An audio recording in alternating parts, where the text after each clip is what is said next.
Hi there, and welcome to the Tax-Free Crypto Podcast. The purpose of this podcast is we try to take news, some kind of news that might be a little complex. We try to break it down into tidbits that helps you to hopefully understand a little bit better so that you can be an informed trader or buyer and holder or hodler if you're in the game already. That's all I'm trying to do, because where cryptocurrency is going these days, it's only a matter of time as the adoption rates get better. Some of you who are 55 and above, with all the money that's out there, you're a little nervous or scared to get into the crypto market. So I just want to educate you about the importance of that. We talked about already what the difference between a spot ETF and a futures ETF is, and why it's important that BlackRock, Fidelity, Vanguard, ARK Invest, these big major financial institutions are already putting in for a spot ETF.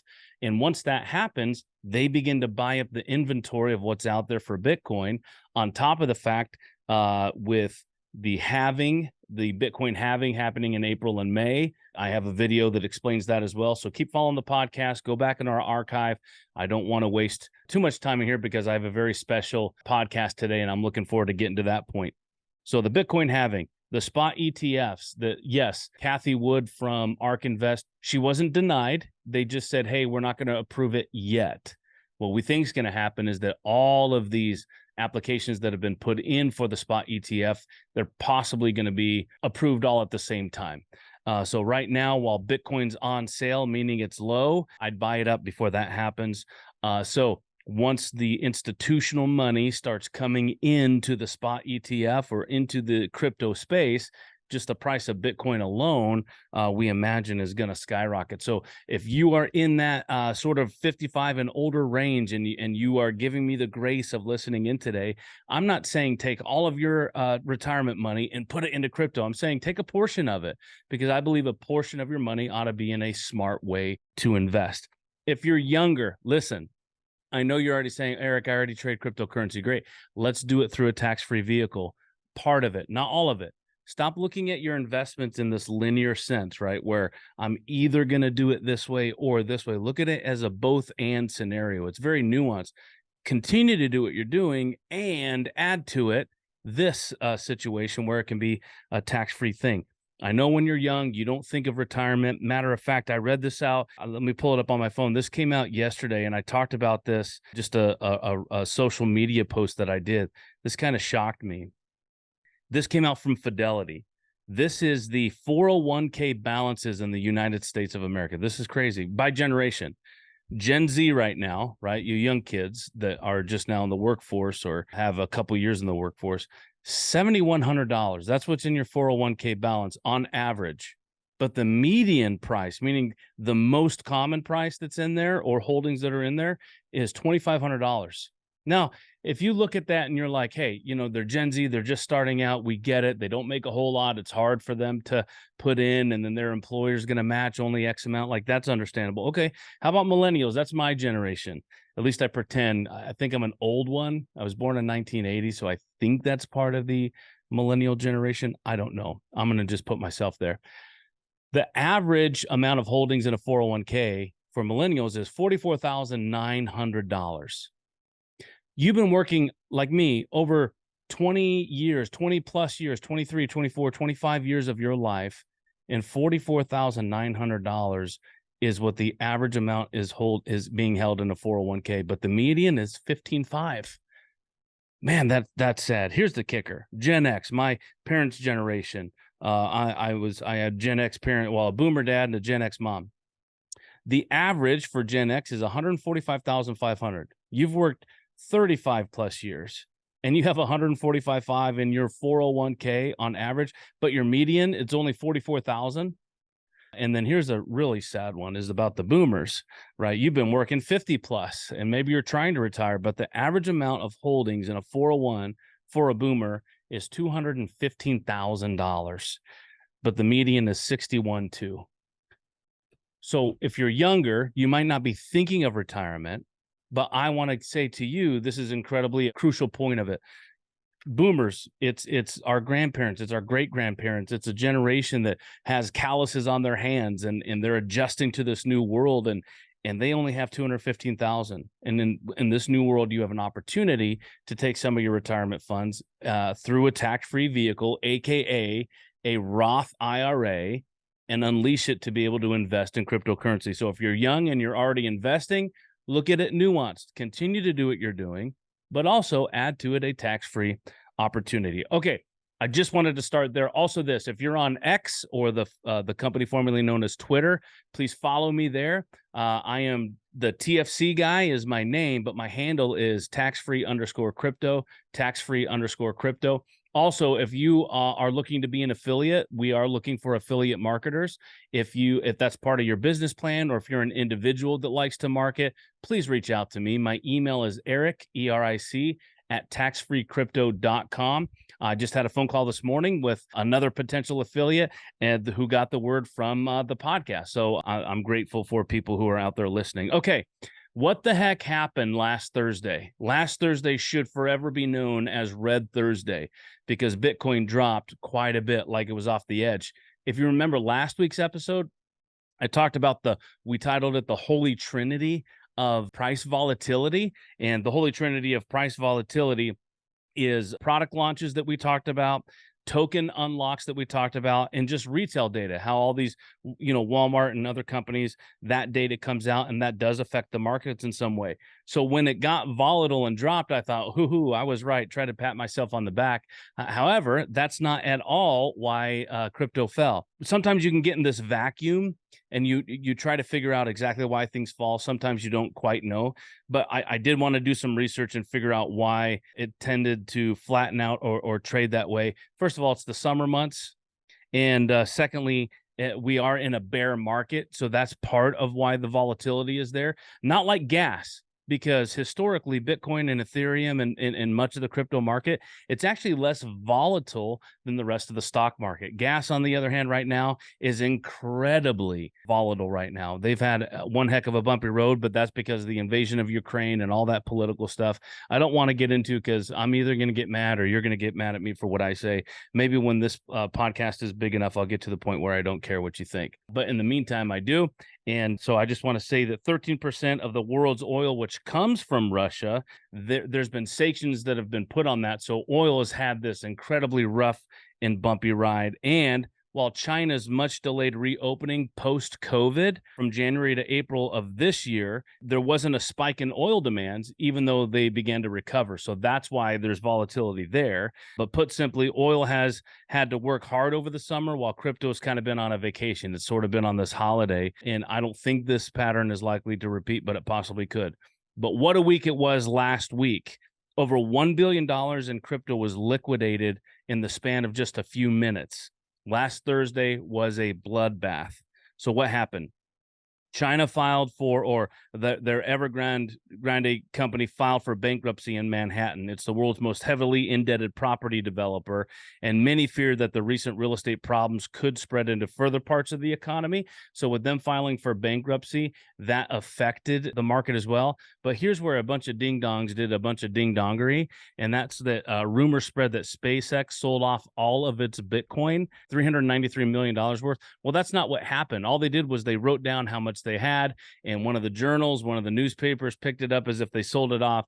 People freaked out. They began to sell out. So some idiots were being idiots. So as prices kept dropping, it triggered over $1 billion in liquidation. So if you wonder what the heck happened, that's in a nutshell what happened and why it dropped last week. As a result of that, we are now, as of the recording of this video, and as of about 20 minutes ago, Bitcoin's at $26,030. So that's when I say right now Bitcoin's on sale, that's what I mean. I don't mean it's on sale because you can go to my exchange and buy it and I have a good price on it. No, I'm saying it's on sale because that's the price of Bitcoin. So another FYI on there. I have more information that we could kind of go into, but I really want to reserve my time for a very special guest that I have on today. His name is Josh Parish. So I told you a couple of podcasts ago that I'm going to start having guests on. Next week, we're going to have Tim Story. He's going to be part of this. He's kind of a thought leader to celebrities. And he was also at the Aspire event in New York City, speaking on the big stage. I had the privilege of meeting him. If you follow me on my socials, you'll see me have pictures with him. So I'm honored that he'll be part of this. But today, and our very first guest on the Tax Free Crypto podcast is my friend, Josh Parish. He's an entrepreneur. He's a real estate investor on the west side of Florida, and he's going to tell you a little bit more about that. He's a teacher of transformation, sort of about yourself. Now, I know that has nothing to do with the financial market, but I want this podcast to kind of be more than that, because as you begin to work on yourself, you begin to open your mind to understand things a little bit better. And I think the freedom of bodily autonomy is just as beautiful as the freedom of the financial markets that come with cryptocurrency. So, Josh, welcome to the podcast. Let's talk about you. What's up? Hey, man, thanks for having me. I didn't know I was the first. It's exciting. Only up from here. Yeah, that's it, man.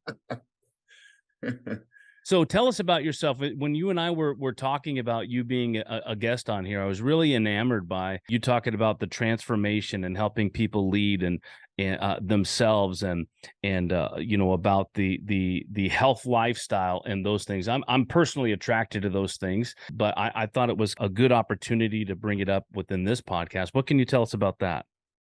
Well, one is, I mean, I really like the lead in, everything that you said up front, because, even though crypto is an amazing investment, the best investment I feel is the investment in ourselves. And, you talking about those retirement stats at the beginning of the show, it stood out to me because, retirement really is a thing of the past. Like most of us, we're going to be working to our dying days. And, there was this book, Thou Shalt Prosper by Rabbi Daniel Lapin. And, basically it was just, he was talking about why the Jews have been so successful over the course of history. And it's essentially because they picked out, a career that they could do until their dying day, jewelers, accountants and whatnot. And, so it's just, heading into the future, we're going to have to go at things a little bit differently, because to think that you can put away 10% of your savings for 20, 30 years and then, it being taxed to, kingdom come, like just 10% for 30 years is not going to get you, with inflation, not going to get you where you want to be. You're going to be eating ramen noodles. So you better figure it out now. And you better take care of yourself now, and then you better figure out how you're going to invest your money, because it's only going to get more tough, not to be gloom and doom or anything. And I'm not going to start screaming at you about, I don't want to do one of those guest appearances, but yeah, man, it's just like heading to the future. Like we gotta go at things with a little bit different mindset than our parents and our grandparents. And because reality's shifting in minuscule ways as we head forward. And but yeah, man, teacher of transformation. I've been a coach for about the last 20 years now, and no matter what you want to do, like you're going to have to start out making your vessel more refined, more tough, and more resilient. And just that's where it's at. Let's talk to two people right now. Let's talk to the couple they're about to be empty nesters, right? He's got a dad bod. She has been a working mom. They're sort of just in this stage. They're getting tired out. They're trying to work toward their retirement, of course, which I'm trying to educate them on. What would you say if they were a client of yours? They're looking for more energy. They're looking to get pep back into their step.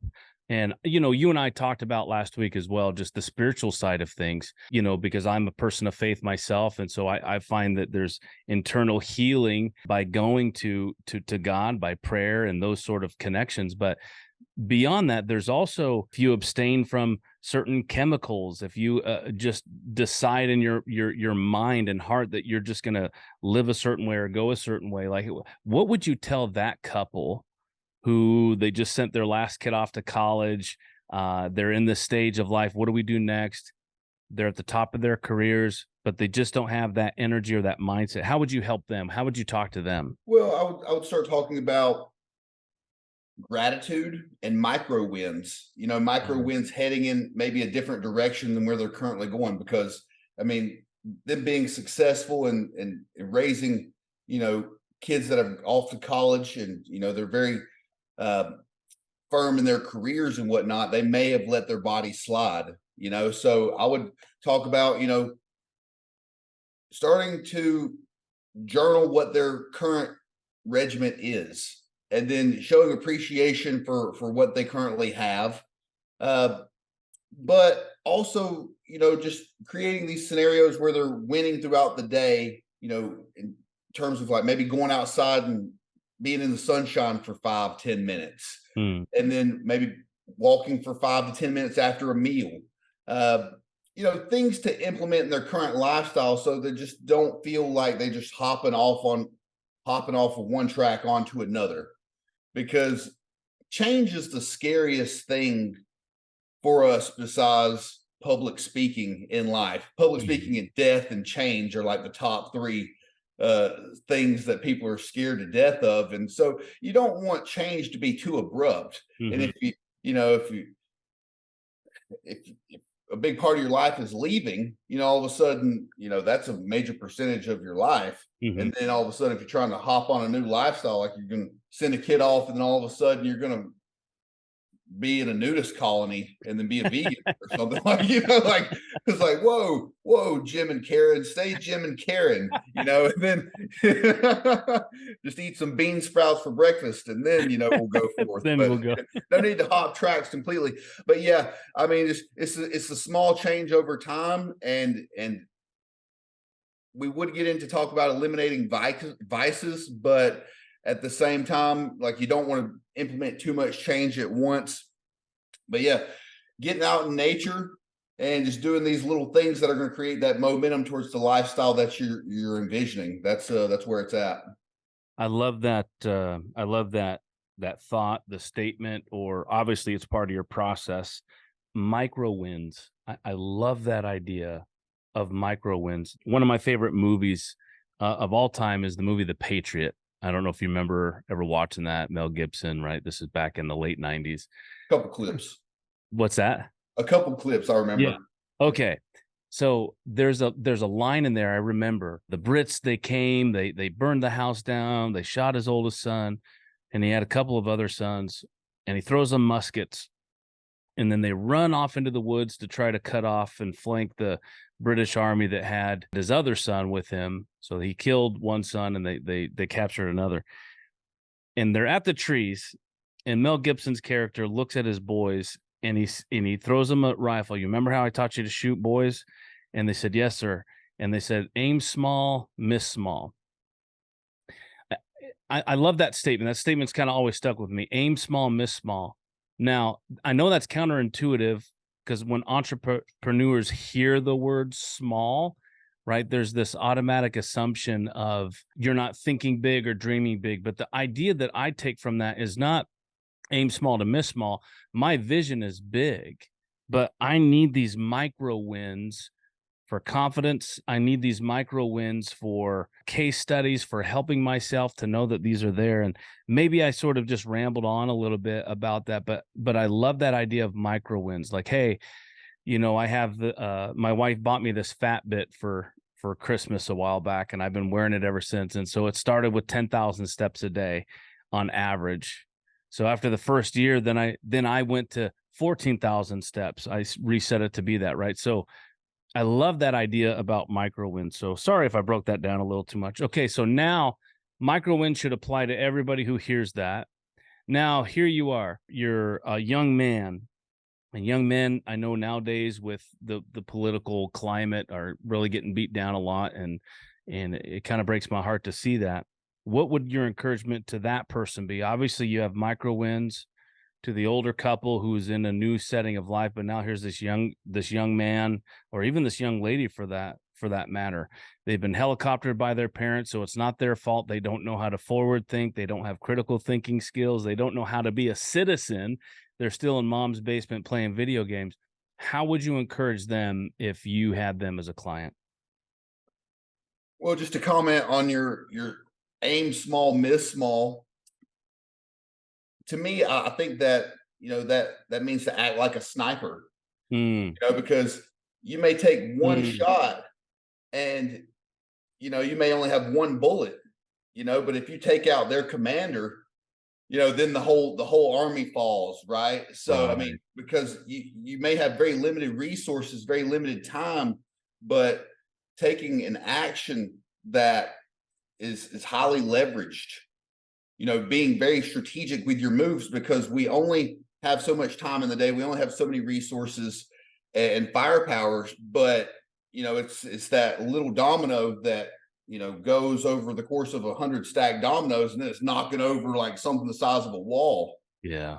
right? So for the young folks, I know love that. that their actions create ripples over the course of their life. So I, I was talking to my girlfriend yesterday about how and I still do it. It's like, oh, future Josh will take care of it. Like, Yeah. Yep. oh yeah, yeah. I mean, man, I caught myself yesterday with, I'm like, damn it, Josh, 12 months ago. Like, what are you doing? Like, Yeah. I That bought is these so big good. mud tires for my truck, and 12 months ago, man, they're hot. And they're still looking good, but they make my truck ride like a covered wagon. But yeah, to the and I'm just like, I'm kicking myself over it, but they look cool.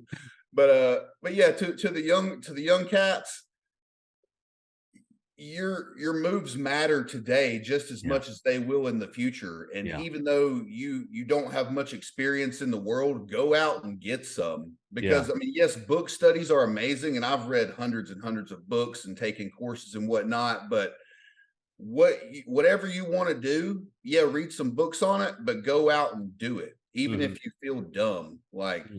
your first few reps, your first few minutes time in the trenches of what you want to do, you're gonna look crazy. Hmm. But if you just show up and you're gonna focus and you're gonna ask good questions, people around you are gonna support you. So go out and just bang it up, and go mess up, because that's Yeah. what life is. And even just because someone's, three times your age, if you're 20, and the 60-year-olds, the 80-year-olds, they just have more life experience, because nobody knows what they're really doing. Like, Yeah. people just fail in a better manner going Mm. forward for the most part. So yeah, I mean, yeah, just, it's all an experiment. I So love just, that line. They fail in a better manner yeah, because, it's even a biblical principle of wisdom. Like it's impossible to have wisdom without experience. Impossible. You can have knowledge without experience. I read a book and I really enjoyed it called The Coddling of the American Mind by Jonathan Haidt, Haidt, how you spell it. And he gives an illustration about that. He says, which young person would you trust more?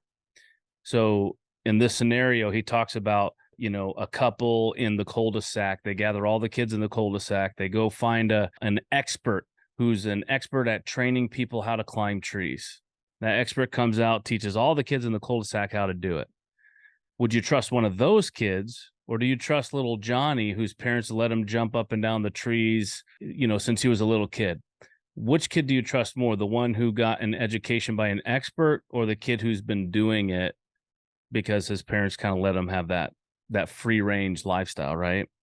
So I love that concept of what you're saying. They're afraid to try, they're afraid to get out, and yeah, to have those micro wins again, to go out, man. I just love that thought process. I was going to say the hoarding of knowledge is one of the worst sins that you could ever commit. Ooh, hoarding of knowledge. Hmm. Dang, dude, that's good. Yeah, the hoarding of knowledge. There's a kind of a running joke in my family. I have four daughters, and I don't know if that's because God is trying to discipline me for my teen years, or if he knew I'd be able to raise four daughters. But anyways, it's always hey, child, take out the trash. And if they go, I know, that doesn't really satisfy me. Like, okay, it's okay that you know, but it doesn't matter that you know because your action doesn't back up your knowledge. So you can't just walk around like telling somebody to do something and all they have to do is say, I know. And you're like, cool, that's all I wanted you to do is know it. No, I want you to do it. You have to do the things that you know, right? It's impossible to have wisdom without putting your knowledge to the test, right? Absolutely. Yeah, there's an acronym called Ohio, and teach your kids this, but only handle it once. So if Ah, something takes 2 to 3 minutes or less, and it's a little chore or something that's reoccurring, don't let that little task overtake you for like the entire day. Because yeah. say you have to go and clean up the kitchen, but if cleaning up the kitchen is in the back of your mind Mm, all day, then it's like, well, that's just eating up mental real estate. mm-hmm. So, and that can actually deviate you from higher performance task. Mm, You got to go take care of this thing that was 2 to 3 minutes that nagged you all day. It's like, oh, I got to call grandma. It's like, because I call my grandma like every other day. But if I go all day in 2 days without calling grandma, it pops up in my head a dozen times. I need to call grandma. So I will just call grandma to say hey, and it's like 60 seconds. yeah, yeah. So yeah, I've lived by that Ohio principle for years now, and I still say Ohio. Just do it, Josh. Just go do Mm, it. And yeah. I mean, because if you have a dozen things that take 2 minutes, then you never, and you're thinking about just those dozen things, you'll never have a, pro, a profound thought because you're thinking about the damn 12 minute or the Right. 12 2 minute task that you should have done. It's just cleaning off your plate. Yeah. I love how So you said that earlier. Future Josh will get it, right? I'll do it. yeah, And then that the later becomes hours, then days, then weeks, then months, then years. And you just look back on this time well wasted of good intentions. And now at my age, I look back and I remember, the road to hell is paved with good intentions. And when you're young, you're like, yeah, okay, whatever. And now you look back like, wow, boy, it truly, how did I get here from there? And I just think that that's beautiful. Let's do this, Josh. I want people to be able to reach out to you, whether you want to give an email, a social handle, your phone number. And then I want you to kind of leave our audience with something you felt is profound that might even encourage their day when they hear this. well, you can find me best on Instagram at the Josh Parish, TheJoshParish, and that's at the Josh Parish on Instagram. And just again, it's the whole retirement thing that stuck out to me, and it's important to test new waters. Mhm. 'Cause the whole cryptocurrency thing, yes, it's been around for a decade or so, but yeah, I mean, it sounds like there's multiple ways to skin this cat, right? So just to get in there and learn by doing and taking again, you got micro wins, but take micro risk too. Get your feet Mm, wet. that's Don't good. go bet the house, on something that you don't understand. But I mean, the best lessons are learned through loss, right? So go lose just a couple bucks in a new vehicle, and see Yeah, like, oh, I shouldn't do that again, or like right. maybe you'll gain, so just like, just go test the waters. Yeah. I love that. We may title the name of this podcast something like Micro Wins and Micro Risks. I really love that thought. You've taught me something today, Josh. For that, I'm very grateful. I hope that you get to be a recurring guest with us. I would absolutely love that. I enjoy our conversations. I love your energy and I appreciate your knowledge. So wins, micro risks, and the greatest sin of mankind is the hoarding of knowledge. Gosh, I love that. All right, you can find Josh Parish on Instagram at the Josh Parish. Check that out. Thank you for tuning in today. I look forward for next week. So sign him off, Josh, and we'll say goodbye. Thank you, sir. I appreciate you having me. All right. Take care, everybody. So thanks again for tuning into the Tax Free Crypto Podcast. I am so grateful that you are a part of the journey. If you've listened to everyone, probably Mom. Thanks, Mom, for listening every time.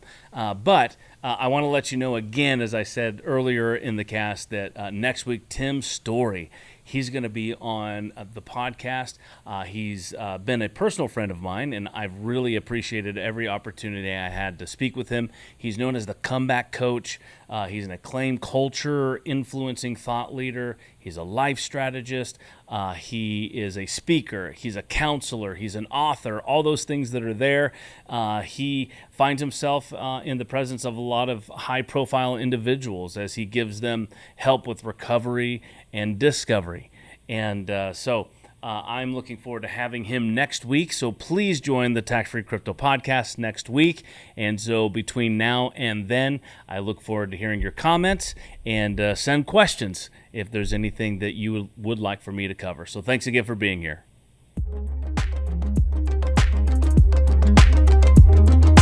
Tax-Free Crypto.